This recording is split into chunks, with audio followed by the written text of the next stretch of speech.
Week 2 of the NFL season is here, and we are back to get you prepared for the Carolina Panthers and the Arizona Cardinals. Let's go. Brace yourself for the ultimate Carolina Panthers experience.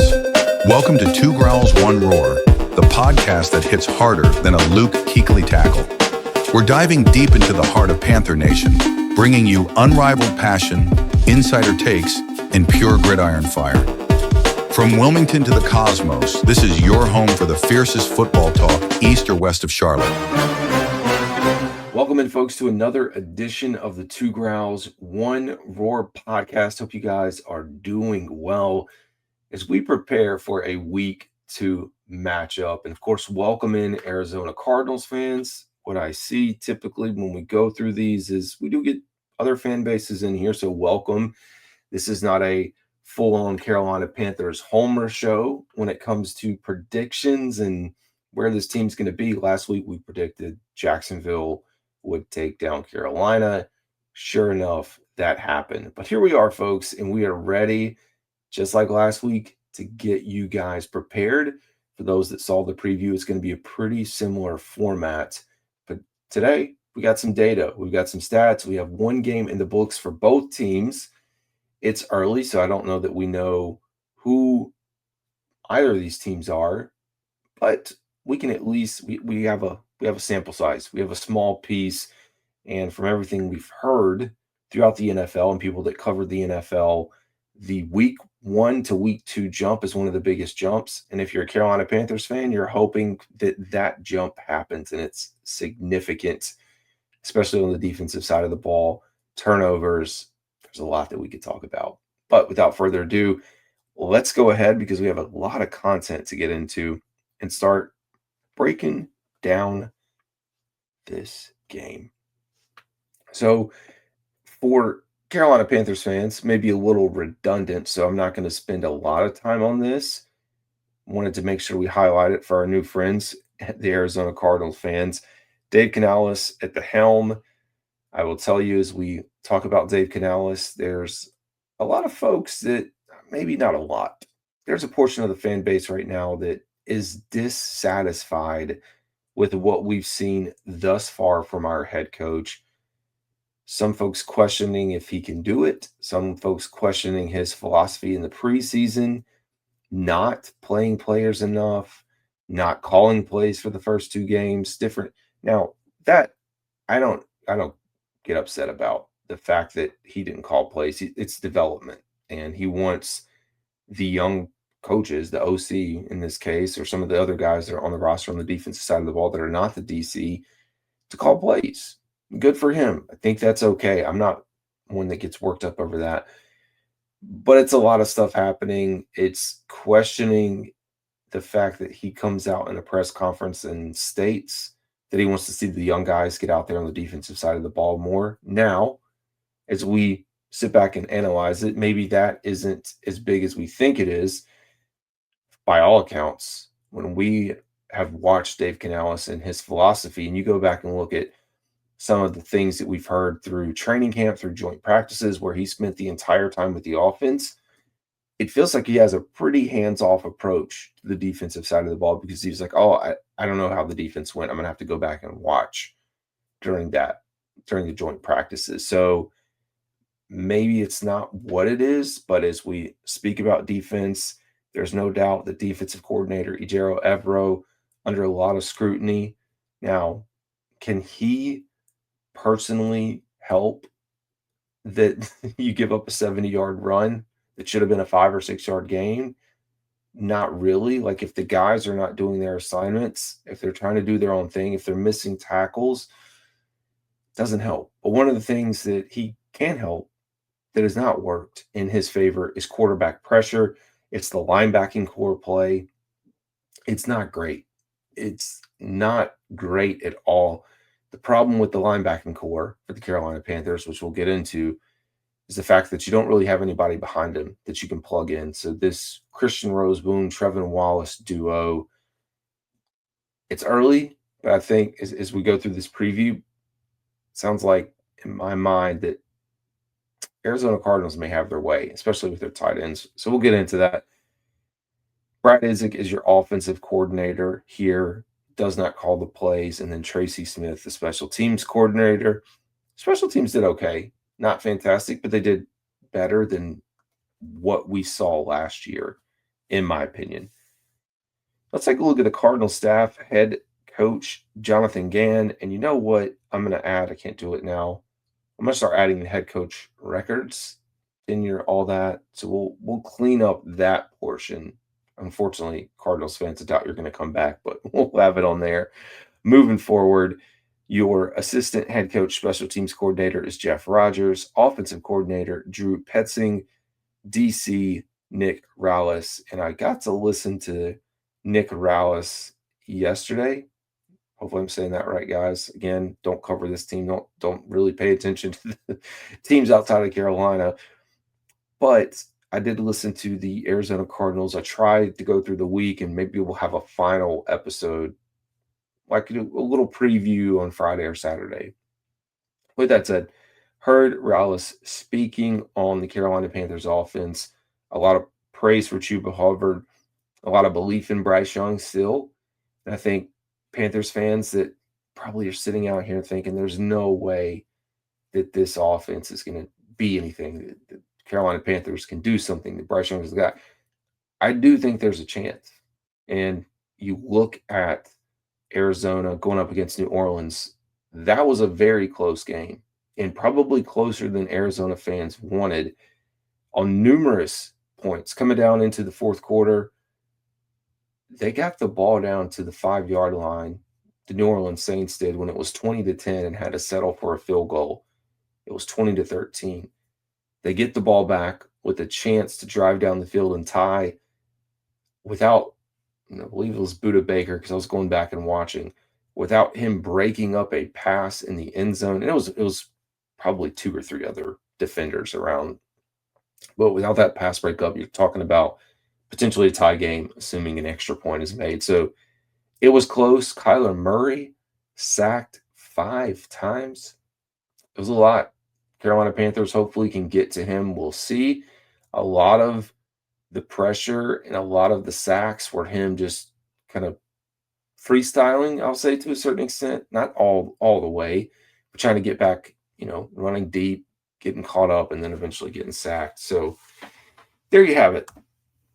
Location, and this is our time zone. So 4:05 kickoff, of course, 1:05 kickoff on their side at Arizona State Farm Stadium. I believe it's called actually State Farm Stadium. Anyways, doesn't matter. All right, all-time series, folks. This is something that Carolina Panthers fans are clinging to.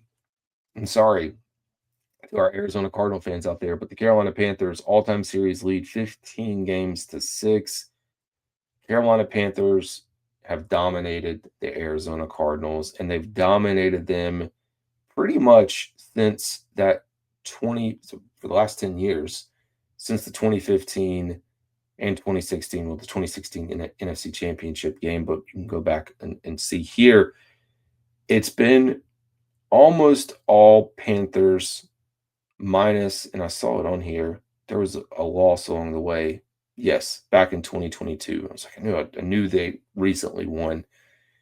Before that, it had been all Panthers, so 15 both times in 16, 19, 20, 2020, 2021.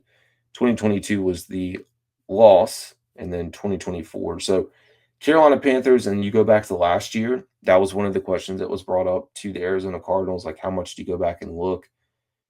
And for the Carolina Panthers, man, if you talk about film and tape, and same with Arizona, these teams played each other late in the season. You go back and look, December, that's not that long ago. The rosters change a little bit. We know that. But relatively the same when you try to break this stuff down. So I think both teams probably leaning on what they saw. And that's a good thing, being able to have a sample size and knowing what you saw. Now, things change. So it's like you can't just go back and guarantee that, like, this is what we're going to get. But it is a good opportunity for teams to evaluate. Again, going to be a little redundant for all of our Panthers fans. I'll do this very quickly. we can add a little spin on it, talking through these guys. Tetero McMillan, wide receiver out of Arizona, definitely showing the part and looking like, hey, this guy might be something. Only one game in, but very productive first game. He was who we thought he was, and he's made some really good catches. Honestly, would like to see him get the ball more. My worry is that when we talk about this team, he is probably the clear number one, which is what we want.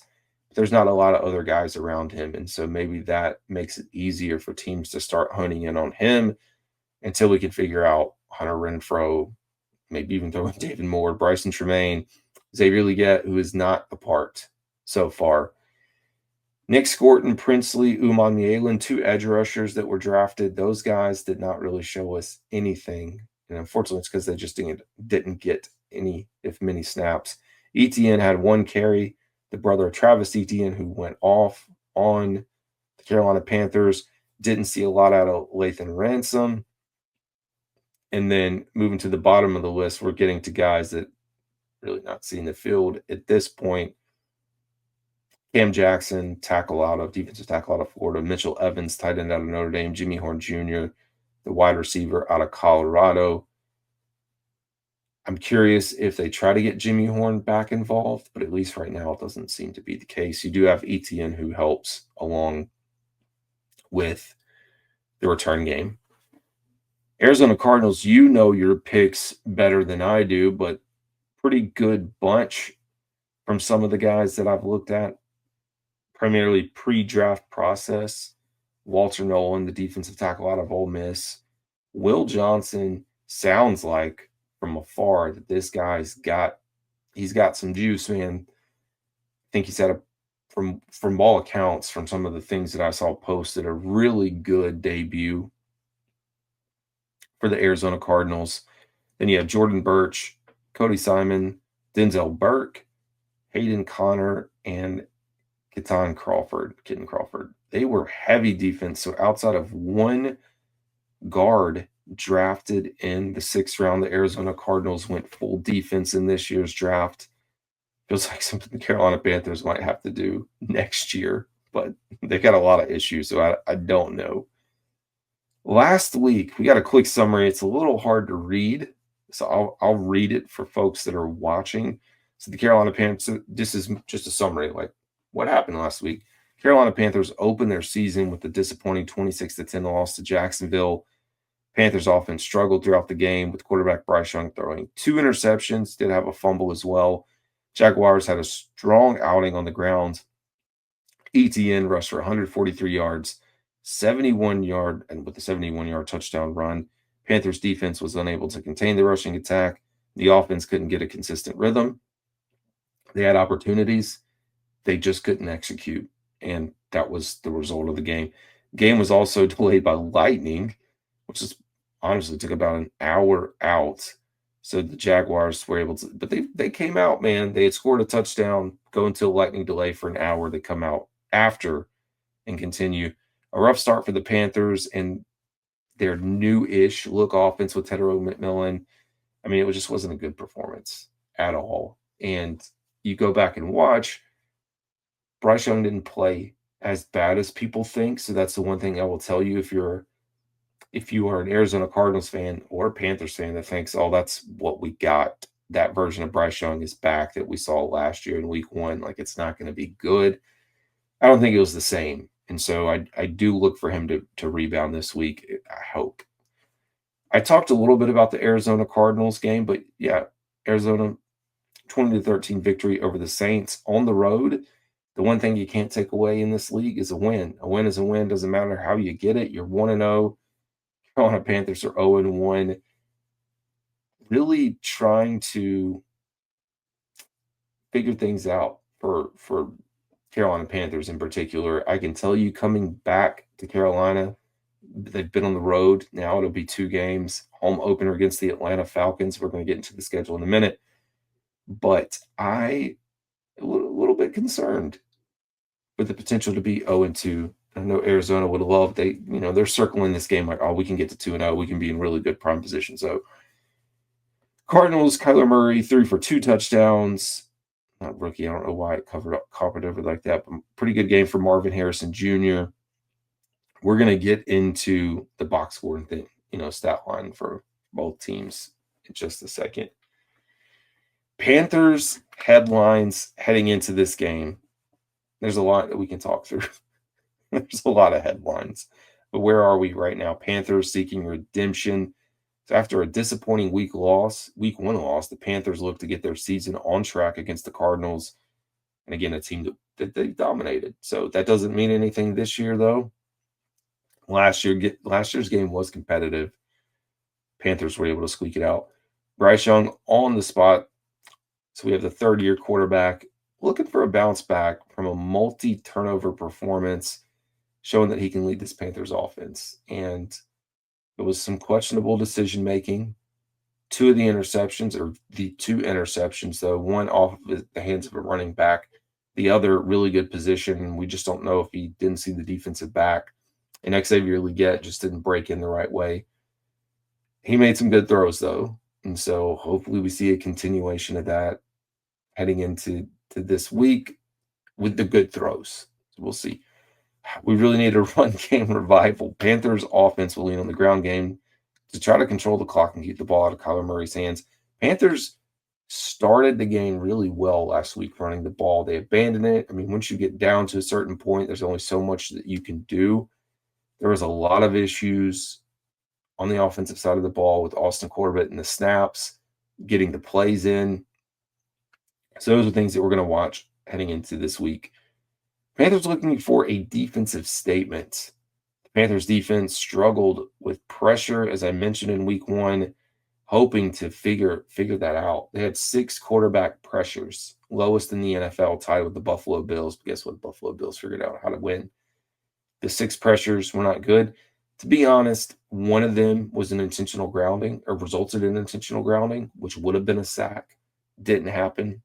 So it's all right. You got to figure this out, though, between Pat Jones and TJ Wonnum, trying to get these young guys into the rotation. You're going to have to figure it out. And I don't know that I'd call this a trap game, even though I put that on there for the Cardinals, but Carolina's a big underdog, 6.5 right now. Panthers looking to surprise them and hopefully trying to come into the season at 1-1 and spoil Arizona's 2-0 start. Let's take a look at some headlines from the Cardinals. Now, Cardinals fans, you probably know these better than I do, but I wanted to piece a few of these together. So Cardinals are avenging last year's loss. Arizona looks to snap that trend of struggling against the Panthers and get revenge for the loss of their last meeting. Well, that says that. Anyways, building on a gritty win, the Cardinals aim to build on their hard-fought Week 1 victory and prove they're a legitimate contender in the NFC. Kyler Murray looking to get the ball, and Marvin Harrison Jr., tight end Trey McBride. Folks, I feel like Trey McBride's going to have a really big game. I do. On the side of Arizona. Can the defense force turnovers? We look back at the Week 1 performance. Bryce Young stumbling, tripping, fumbling the ball, the 2 interceptions, 3 takeaways, or 3 turnovers in all, 1 on the Carolina side. So we'll see how that pans out.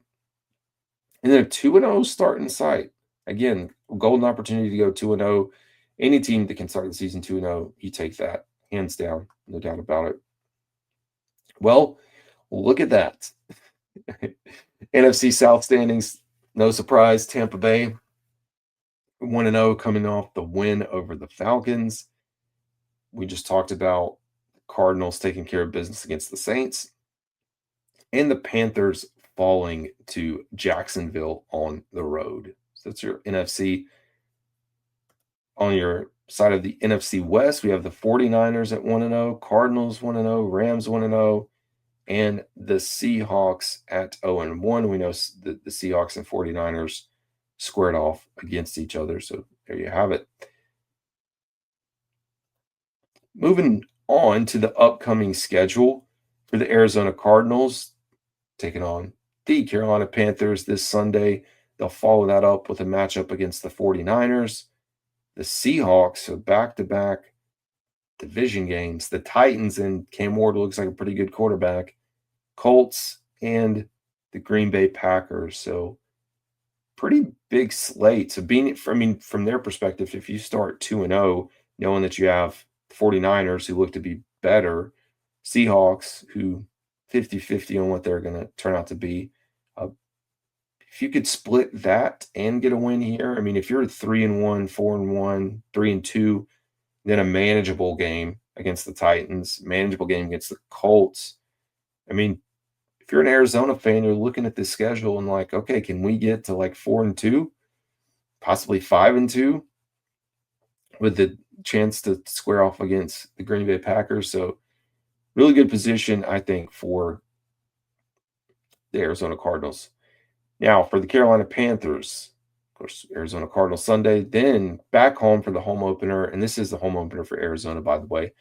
But home against the Atlanta Falcons, then up on the road to New England. New England seems to be improved. Dolphins, man, what a crap show. They may be in the same boat or similar boat to where the Carolina Panthers have been. So we'll see how that pans out. The Cowboys at home, and then the Jets. So honestly, all manageable again. And it felt like for a lot of fans that 0-1, the season was over. Panthers, if they can find a way to pull out, get to 1-1. We know how well they play against Atlanta. We know how competitive that usually is. So a chance. That's all you want. It's a chance. We don't want to go down this rabbit hole starting 0-2. We've talked about what happens when you start 0-2. Over the last decade, I hate to be a broken record, only 9 teams made the playoffs after starting 0-2. So there you have it. All right, let's hop into the NFL Pro preview. So I'll take this down on my side here for just a second. We're going to share, and for folks that are new or missed this last week, we're going to share the full NFL Pro game preview. Like, why not go ahead and use the tools that they have? I'm going to try to make this easier for y'all to see this time around. So we're going to put this here, and then I'm going to see if we can remove. I guess that didn't help. Anyways, that'll work. We'll put the full screen on though, so you can see it a little bit better. I'll try to zoom in, make it a little easier, but I'll talk through this. All right. Looking at where these teams stack up right now, I've already talked about the spread, 6.5 point favorites. Arizona Cardinals over under is 44.5. Odds provided by DraftKings, who's not an official sponsor of this show. We have the Cardinals with 20 points per game, which is 15th in the NFL. I mean, this is where it's like, okay, you played one game, but where does that stack up? So the 15th point differential, 6th, average margin of victory, 6th, turnover differential is 10th, 0. There were no turnovers. They didn't force any.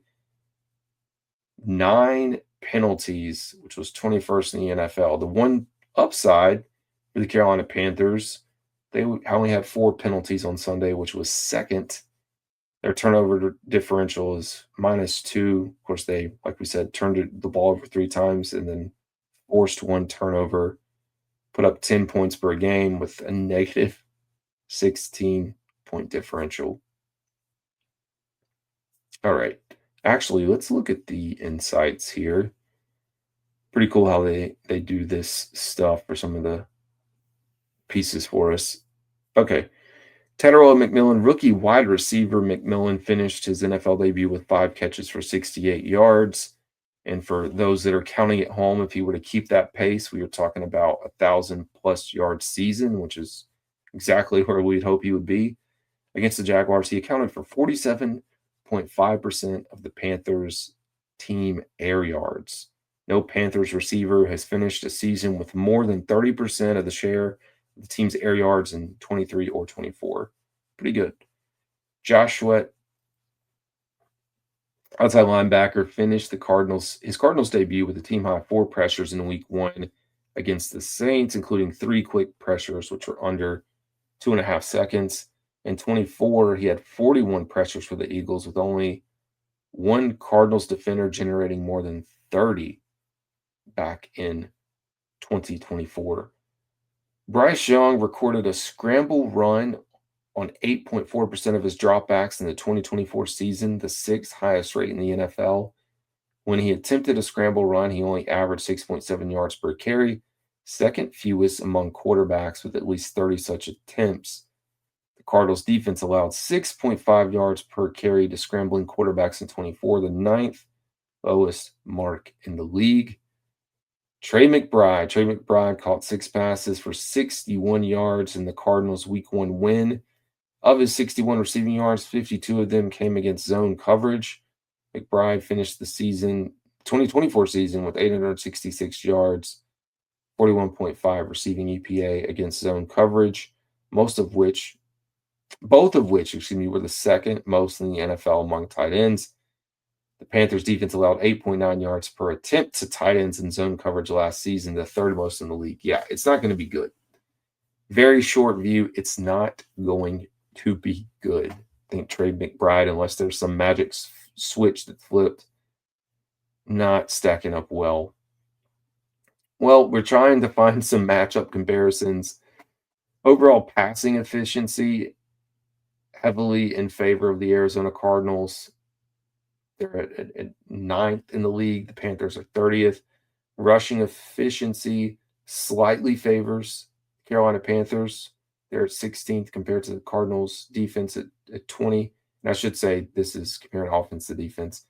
Pressure rate, giving up pressure, Panthers are 22 in the league. Cardinals about 18, so they consider that even. On the Cardinals offensive side of the ball, so their passing efficiency is 15th compared to the Panthers defense, which is 15th, so not terrible. There's really no advantage. Rushing efficiency, they're 8th. And of course, we're 30th in the NFL, not last, but not good. And pressure rate, they're 7th compared to us being 30th in the NFL. So not great. A lot of things favor the Arizona Cardinals. I mean, we're only talking through like week 1. Long passes, the Panthers are 30th. Deep passing, they're 29th. Passing versus play action, 30th. Passing versus no blitz, 30th. Overall passing efficiency, 30th. Like the Cardinals right now sit at number 6, number 4, number 6, number 10 in those respective categories. So pretty good passing defense. On the offensive side of the ball, we know where things sit. Rushing under center, Cardinals are number 3. We're on defense number 29. The pressure rate, being able to sustain and not allow pressure, 7th for the Cardinals, number 30th in the NFL for the Panthers. So it's not great. There's not many things right now. The Panthers are number 8. One small advantage in quick passes, so maybe we'll take that. Panthers defense actually has done well against play action, quick passes, and deep passes in favor of us. So you at least got that going for you. And then the rushing attack, quarterback scrambles with Bryce Young, believe it or not, getting it done with his feet. Advantage in our favor. Rushing in the red zone, rushing outside the tackles in a light box, all favor us. For them, though, rushing under center, designed runs, their rush efficiency, stacked box, inside the tackles, outside the tackles. I mean, yeah, it's going to stack up pretty well. The one thing that we are okay at is when teams rush out of the shotgun. But, yeah. Let's take a look at the projections for this game. So 204 yards projected for Bryce Young, 1.3 touchdowns, about a 1 touchdown, 1 interception, about 16 rushing yards. Chuba Hubbard with 76 yards projected, 17 receiving yards, possibly a touchdown. Tedero McMillan with about 5 catches, 64 yards. Xavier Legette, 3 for 39. I'd be surprised. I'd love it. It sounds terrible, but yes. And then JT Sanders, 3 for 33. On the side of the Arizona Cardinals, projected for Kyler Murray to put up 227 yards, about a touchdown, 31 rushing yards. James Conner only projected to have 64 rushing yards right now. Man, if this was any type of betting, please take the over. This is not betting advice. And zero, probably a touchdown. Marvin Harrison Jr. was 63 yards. Michael Wilson, 35. Trey McBride with 69. Okay, so they figured it out that tight ends are probably going to have some success against us, which I fully agree. We go back and look at the breakdown of passing. Bryce Young was 18 of 35, 154 yards, 1 touchdown, 2 interceptions. Kyler Murray finished the game with 21 of 29, 163 yards, 2 touchdowns, a 108 rating, 5.6 yards per attempt, 72 completion percentage. Bryce Young completing 51% of his passes and a 49 passer rating. This, of course, from the week 1 performance. Rushing, Chuba Hubbard had 16 carries for 57 yards. Bryce Young was 5 for 40. It's one of the things he did well, being able to get out of the pocket and scramble. Trey Benson, 8 for 69. Forgot about Trey Benson. So positive news there. James Conner, 12 for 39. And then Kyler Murray, 7 for 38. Getting the stats pulled up here. Yeah, Trey Benson. I remember him. I had to go back because it's like, what's he drafted this year? It was the last draft out of Florida State. So, yeah, I look for Trey Benson and James Conner to have pretty solid days. On the receiving side, Tedro McMillan really was the bright spot. Chuba Hubbard had like a 20-yard catch, a little over 20-yard catch, late garbage time. That's how he got to 32 yards. JT Sanders with 27. Marvin Harrison Jr., 71. Trey McBride, 61. Marvin Harrison did have the 1 touchdown. And then on the defensive side of the ball, A'Shawn Robinson, which this actually isn't the greatest view of defensive stats for those that are watching. I don't know if there's a way for me to actually go back into the stats. No, because it's going to be the stats for the team. Let's try just looking at the defensive stats for the Carolina Panthers. A little bit better. There we go. So 11 total tackles led by Trayvon Merrick, Christian Roseboom with 8, A'Shawn Robinson with 6, Nick Scott with 5. All right. I think that I have to go back to what we got on our preview here. See what's coming up. Oh, we do have our head-to-head comparison, which I can get pulled up. So give me a second, folks, and always appreciate you guys tuning in. And we try to make these as in-depth as possible so that we can give you guys content. And we're going to hop over and do a really quick deep dive right here. I'm going to try to pull this up again. Let's see what we got. All right. Let me zoom in on this. We'll probably speed through this. We've talked pretty high level, just about everything here as far as points per game for the offense compared to the defense. And this, as I look at this is not it. So maybe we're not going to be able to share this, unfortunately. I look back on here. I don't know why.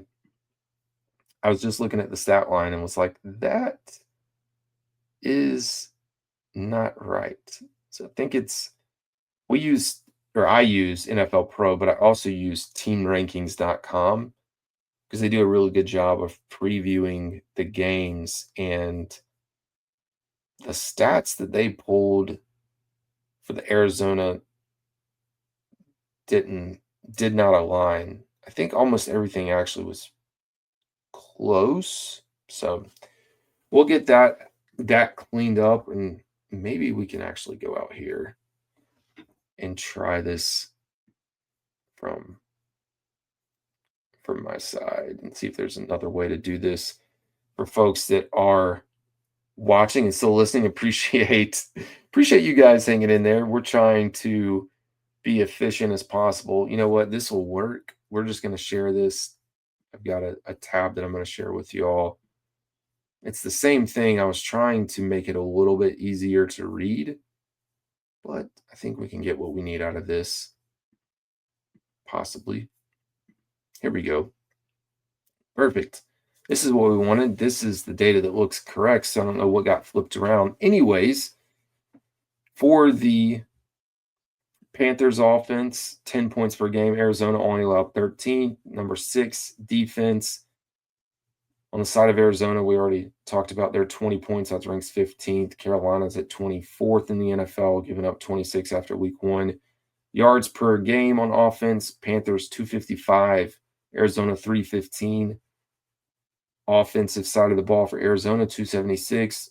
Panthers giving up 378. Not good. The one of the bright spots for the Panthers was their red zone efficiency on offense, 53% conversion rate. Saints were only 35%, a little over 35% on Sunday. So meshing those two together, I'm curious to see what Carolina can do. That is a huge positive compared to where they were last year at some points. And then third down conversion for the Arizona offense, about 46%, which ranks 15th. And the Panthers are okay, 41% on third down on the defensive side of the ball. Red zone scoring, Panthers did not score a touchdown in the red zone. They were just outside of the red zone in the one touchdown. They had some opportunities. They got down there. They were unable to punch it across. Arizona Cardinals ended up having a rate of 66% touchdown scoring in the red zone, which ranks 10th in the NFL. We already talked about the rushing stats for both teams. I expect this to be a pretty big day. Arizona put up 146 yards. I would anticipate they're probably going to put up close to that. 150, 155. Hopefully I'm wrong. Hopefully things just balance out and we get this thing situated. Does look like Arizona had at least a field goal miss back in week 1. Carolina breaking in their new kicker, Fitzgerald, who made his one attempt. So take that all day. Not too much to go through on that side. Let's see what else we have as we close out. We're getting close to closing out the episode. I believe we're going to jump into the depth chart for both of these teams. We'll start with the Carolina Panthers just because I'm most familiar with them. And we'll actually adjust this for you guys, make it hopefully a little easier. I'll zoom in on the screen here. Not many changes for the Panthers coming out of week 1. Tedero McMillan, Hunter Renfrow. If you're curious how Hunter Renfrow looked, not great.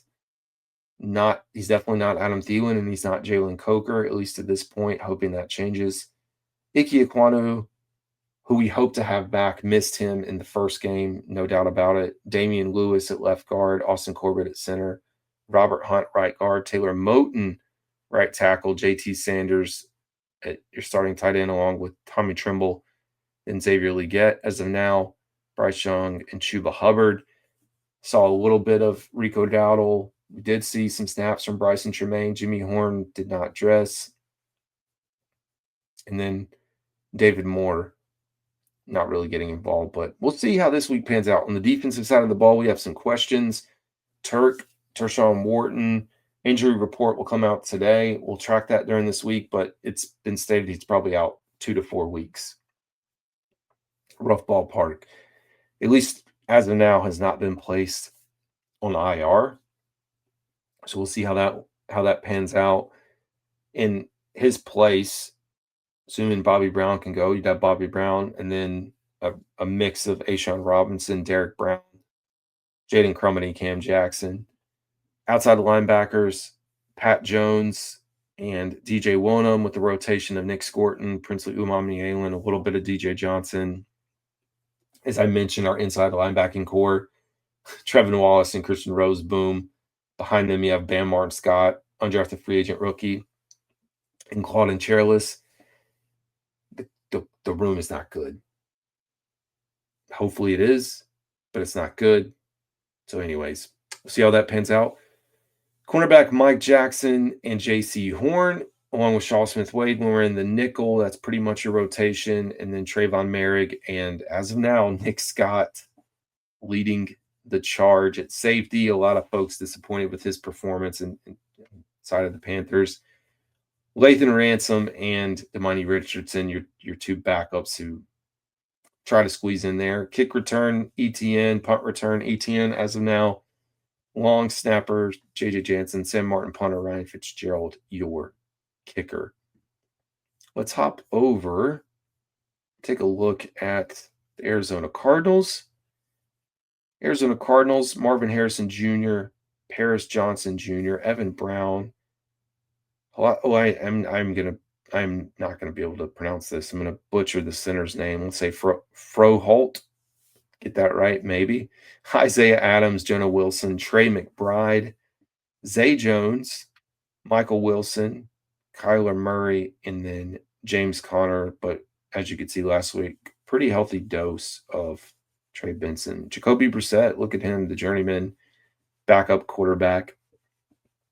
Going down to the defensive side of the ball, Darius Robinson, defensive tackle, Dalvin Tomlinson, your nose tackle, Calais Campbell, the other defensive tackle, Josh Sweat at outside linebacker, Akeem Davis, Gaither inside, Mac Wilson Sr. inside, Baron Browning, Zavins, Collins outside linebacker, and they've got this nickel formation as well, or at least partially, with Max Melton, Will Johnson, Garrett Williams, Jalen Thompson, and Buda Baker. While we're here, what I wanted to look at too, just check. I always like to check the transactions for other teams. I'm not in the loop with them. Relatively quiet on their side, at least since August, late August. They signed defensive lineman Denzel Daxon and Jared Bartlett to the practice squad, and they released Roy M. Batika. Say that right, maybe. Going back, they don't have the injury report now, but just for my sake, curious what week one looked like for the Cardinals. So Will Hernandez was out on offensive lineman. We'll see what his status is going to be for this week. John Gaines II with a thumb. Looks like he was a go, though. Dante Stills, Owen Papaye, and Calais Campbell. He just had a rest day. So, yeah, we'll see what that ends up looking like this week. We'll bounce over, do the same thing for the Carolina Panthers, if we can get it to pull up. I have to zoom out on here. Panthers did have a few transactions this week. It did not address them. So they had signed cornerback Damari Mathis. He tore his ACL, unfortunately, so he's placed on the IR. Jaden Crumedy moved up to the active roster, draft pick from last year. They signed defensive tackle Tommy Akin Basoto, defensive tackle to the practice squad, and Israel Mukuamu to the practice squad as well. Panthers continuing to add depth, choosing, though, not to add linebackers, which, I mean, not that I would anticipate that there are a lot of linebackers just sitting out there. But, yeah, from an injury report standpoint, we don't have the official injury report up here from last week, but I think the biggest news is going to be Ike Ekwonu this week, figuring out Turk, and then, of course, we'll see what else pops as we go through this. All right, let's see what else we got cooking up here. So we went through the comparison, we went through injuries, we went through the depth chart. All right, let's close out this episode, get you a prediction, and wrap this up. Appreciate you guys tuning in as always. Hopefully you enjoyed. I try to put this out with enough time for you to digest it. Protect Bryce Young. Panthers offense struggled in week one. Some of it started up front, a lot of it with the center, Austin Corbett, not figuring out how to snap. A lot of it centered around not getting the play in, snapping prematurely or rushing to get things. We got to just get that operation up to speed for this matchup and, see how it goes. Establishing the run game, take some pressure off of Bryce Young find some success on the ground. A balanced attack going to help the lead. Keep that Cardinals defense, make him honest. Containing Kyler Murray, that seems to be a theme. He's dynamic back there. He's not Lamar Jackson, no offense to Arizona Cardinals fans, but he can move. He can get out of the pocket. He's able to extend plays. So that's one of the things that the Panthers are going to want to limit. If you're on the side of Carolina, being able to force some turnovers, the defense needs to create some opportunities and some stops. Long drives hurt. 3 and outs are great. Maybe 6 and outs, 7 and outs. Don't let this team drive down the field, put up a lot of points. Giving teams short fields, not good. And that's what we saw, and it's been a consistent theme really for the last few years. Got to clean up the mistakes, the turnovers. Penalties weren't terrible, but some of the communication on the defensive side of the ball, which isn't there, the tackling, there's a lot. There's a lot to be desired for this week.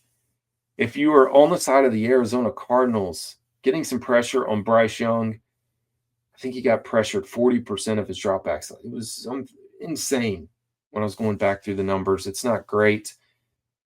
Being able to dominate in the trenches, winning at the line of scrimmage on both sides of the ball, especially in the run game. We've seen Carolina Panthers teams now that can't defend the run. What that does, not good. Not a good spot for the Panthers to be in. Turnover battle, we saw Bryce Young cough it up a few times, multiple times. 2 INTs, 1 fumble, being able to turn the ball over, yes.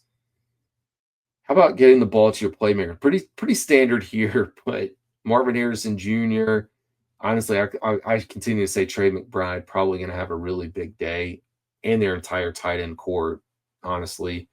Feeding James Conner, Trey Benson, and until proven otherwise, until this team can show us that we can stop the run, you're going to keep feeding them and doing that. And utilizing the mobility of Kyler Murray, dual threat ability, able to extend plays, keep the Panthers defense off balance. All right, folks, let's get into our final prediction here. Right before we do that, we already looked at the numbers, the spread, 6.5. ESPN gives the Cardinals a 66% chance to win this game. That's pretty similar to what we saw last week with Jacksonville. The spread is there. I don't think anyone's buying into the Carolina Panthers. However, we are going to buy into them today. Again, not being a homer. Last week we picked Jacksonville to win. This week we are taking the Carolina Panthers, which sounds crazy. I think they're going to go from what we saw last week and be able to put it together this week. And they've done relatively well against Arizona. They've got to get to 1-1. So I'm going to take them this week. Don't know that that's going to happen. But, folks, that's going to do it for today's preview. This is Carolina Dad. Y'all have